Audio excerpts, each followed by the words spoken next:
بسم اللہ الرحمن الرحیم۔ آج کا ہمارا موضوع ہے حدیث قصہ میں پائے جانے والے تربیتی نکات۔ آج تک ہم نے حدیث قصہ کو پڑھا بھی ہے اور سنا بھی ہے، لیکن کیا واقعاً ہم نے کبھی اس انداز سے سوچا کہ حدیث قصہ ہمیں کن باتوں کا درس دیتی ہے اور حدیث قصہ ہماری زندگی کے کون سے مسائل کو حل کر سکتی ہے؟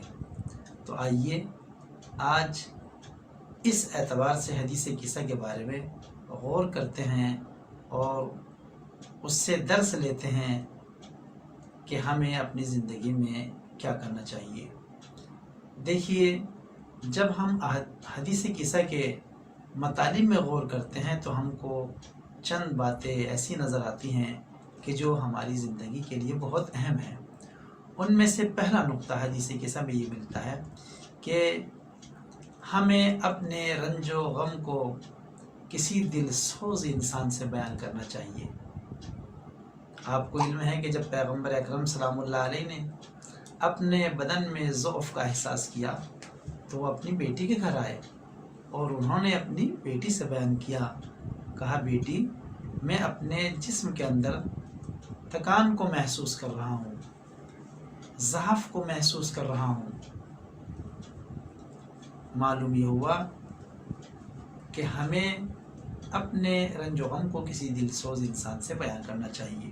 دوسرے، اس حدیث قصہ سے ہمیں یہ چلتا ہے پتہ کہ اگر کوئی آپ سے اپنا رنج و غم بیان کرے تو آپ کو اس شخص کو اللہ کی پناہ میں دے دینا چاہیے، جیسے کہ جناب فاطمہ زہرا سلام اللہ علیہ نے کیا کہ جب ان کے بابا جان نے کہا کہ فاطمہ میں اپنے بدن میں ضعف کا احساس کر رہا ہوں تو آپ نے فرمایا اعوذک باللہ یا ابتاہ من الضعف، بابا جان میں آپ کو اس ضعف سے اللہ کی پناہ میں دیتی ہوں کہ خدا بند عالم آپ کو اس کمزوری سے، اس ضعف سے آپ کو محفوظ رکھے۔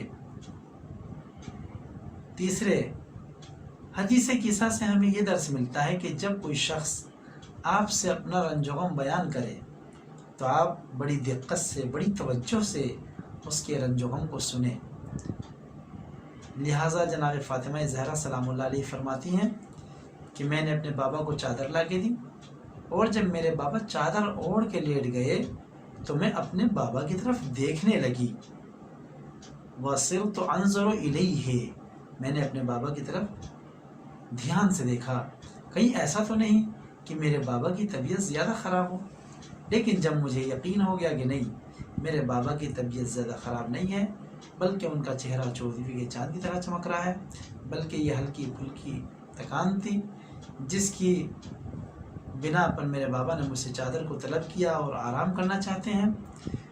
تو حدیث قصہ سے ہمیں تیسرا نقطہ یہ ملتا ہے کہ ہمیں اس شخص کی طرف توجہ دینی چاہیے جو ہم سے اپنا رنج و غم بیان کر رہا ہے۔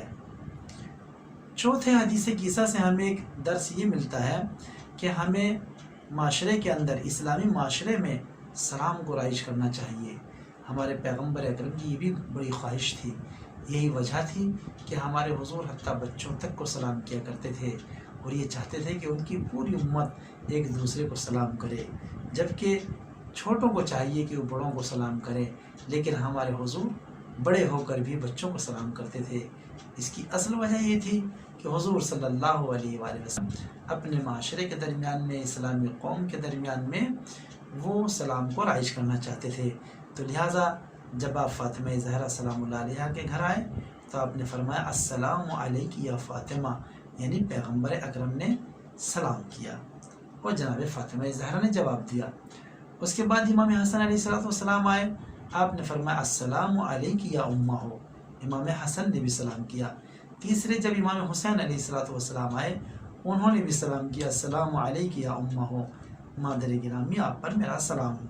امیر المومنین علی بن ابی طالب علیہ السلام جب گھر میں داخل ہوئے تو انہوں نے بھی سلام کیا، السلام علیک یا بنت رسول اللہ۔ خود جناب فاطمہ زہرا جب چادر کی طرف بڑھیں تو آپ نے بھی فرمایا السلام علیک یا ابتاہ۔ جبرائیل امین جب آسمان سے زمین پہ اترے اور پیغمبر اکرم کے پاس پہنچے اور چادر کے اندر داخل ہونے کی اجازت لی تو انہوں نے بھی کہا السلام علیک یا رسول اللہ العلی الاعلیٰ، اور خود بھی سلام کیا اور یہ بھی کہا کہ خدا بند عالم بھی آپ کو سلام عرض کرتا ہے۔ تو دیکھا حدیث قصہ ہمیں سلام کرنا سکھاتی ہے۔ پیغمبر اکرم نے سلام کیا، امام حسن نے سلام کیا، امام حسین نے سلام کیا، امیر المومنین علی بن ابی طالب نے سلام کیا، جناب فاطمہ زہرا نے سلام کیا، جبریل امین نے سلام کیا، اور خدا بند عالم نے سلام کیا۔ تو حدیث قصہ ہمیں سب سے اہم ترین نقطہ یہ بتانا چاہتی ہے کہ اپنے گھر کو ایسا بناؤ کہ جس میں سلام اور سلام کی آوازیں آتی رہیں، ہر آنے والا سلام کرے اور آپ اس کو اچھے طریقے سے جواب دو۔ یہ بھی ہمیں بتایا گیا ہے دین اسلامی میں کہ سلام کرنے والے کو 69 درجے ثواب کے ملتے ہیں اور جواب دینے والوں کو 1 درجہ ملتا ہے۔ تو ہمیں کبھی تکبر نہیں کرنا چاہیے کہ نہیں فلاں شخص ہمیں سلام کرے، نہیں، ہم سلام کر لیں گے تو اس میں کوئی حرج نہیں ہے۔ حدیث قصہ سے ایک نقطہ ہمیں یہ ملتا ہے کہ ہمیں ایک دوسرے کو القاب کے ذریعے پکارنا چاہیے۔ لہٰذا امام حسن علیہ الصلوۃ والسلام جب گھر میں داخل ہوتے ہیں اور رسول اللہ کے پاس جاتے ہیں تو کہتے ہیں السلام علیک یا جدہ یا رسول اللہ، نانا جان اے رسول خدا پر ہمارا سلام۔ رسول اللہ کہہ کر کے خطاب کیا، پہلے کہا نانا اور پھر کہا رسول اللہ، یعنی لقب سے پکارا ہے۔ اس کے بعد پیغمبر اکرم نے بھی محبت اور پیار میں القاب سے پکارا ہے، کیا کہا؟ یا ولدی و یا صاحب حوضی، اے میرے بیٹا اور اے میرے حوض کے مالک، حوض کوثر کے مالک۔ اللہ اکبر۔ اسی طریقے سے امام حسین علیہ السلام نے بھی پیغمبر اکرم کو جب سلام کیا تو ان کا لقب لے کر کے پکارا، کیا کہا؟ یا جدہ یا من اختارہ اللہ، اے میرے نانا اور اے وہ کہ جس کو اللہ نے اختیار کیا ہے۔ اور پیغمبر اکرم نے بھی یہاں پر مولا کو لقب سے پکارا، یعنی امام حسین کو لقب سے پکارا، یا ولدی و یا شافع امتی، اے میرے بیٹا اور اے میری امت کے شفاعت کرنے والے۔ امام حسن کے لیے کیا فرمایا تھا؟ اے میرے حوض کوثر کے مالک۔ امام حسین کے لیے کیا فرمایا؟ اے میری امت کی شفاعت کرنے والے۔ امیر المومنین سلام اللہ علیہ جب آئے تو آپ نے بھی پیغمبر اکرم کو لقب سے پکارا کہ یا رسول اللہ، اور ادھر پیغمبر اکرم نے بھی فرمایا یا اخی و وسیعی و خلیفتی و صاحب لوائی، اے میرے بھائی، میرے وسیع، میرے خلیفہ اور میرے پرچم دار۔ اور اسی طریقے سے جناب فاطمہ زہرا جب آئیں تو انہوں نے بھی کہا السلام علیک یا ابتا، بابا جان آپ پہ میرا سلام ہو۔ رسول اسلام نے فرمایا میری بیٹی اور میرے جگر کے ٹکڑے، تم پر بھی میرا سلام ہو۔ جبرائیل امین نے بھی لقب سے پکارا، کہا یا رسول اللہ العلی الاعلیٰ، اے رسول گرامی، اے وہ کہ جس کا مقام بلند ہے۔ رسول گرامی نے بھی ان کو لقب سے پکارا، یہ نہیں کہا جبرائیل بلکہ کہا یا امین وحی اللہ۔ تو اس کا مطلب یہ ہوا کہ ہمیں ایک دوسرے کو لقب کے ذریعے پکارنا چاہیے۔ اگر ہم حدیث قصہ کی اس روش کے اوپر عمل کریں تو ہمیں یہ دیکھنا چاہیے کہ ہمارے گھر میں اگر کوئی کسی عہدے کے اوپر فائز ہے، مثلا ہمارا بیٹا ڈاکٹر ہے، ہمارے بیٹے مولانا ہیں، تو اگر مولانا ہے تو کہیں مولانا صاحب نے یہ کہا ہے، یا مولانا صاحب ہماری بات سنیے، یا ڈاکٹر صاحب آپ سے میں یہ کہنا چاہتا ہوں، یا ڈاکٹر صاحب آپ سے میں یہ کہنا چاہتی ہوں۔ اسی طریقے سے بیوی اگر آپ کی ڈاکٹر نہیں ہے تو ان کو بھی لقب سے پکارے، یعنی لقب سے پکارنے سے انسان کے دل میں محبت کا اضافہ ہوتا ہے۔ اور ایک حدیث قصہ کا جو اس ٹارگیٹ ہے، ایک وہ یہ ہے کہ ہم اپنے بچوں کے درمیان میں عدالت کو قائم کریں، مساوات کو قائم کریں۔ حدیث قصہ ہمیں ایک نقطہ یہ بھی سکھاتی ہے کہ ہم اپنے بچوں کے درمیان میں عدالت کو قائم کریں، برابری کو قائم کریں۔ لہٰذا جناب فاطمہ زہرا نے 2 کلمے امام حسن کے لیے فرمائے تو 2 ہی کلمے امام حسین کے لیے فرمائے۔ لہٰذا آپ نے محبت بھرے لہجے میں اپنے بیٹے حسن سے فرمایا یا قرۃ عینی و ثمرۃ فؤادی، اے میرے آنکھوں کی ٹھنڈک اور اے میرے میوہ دل۔ اور اسی طریقے سے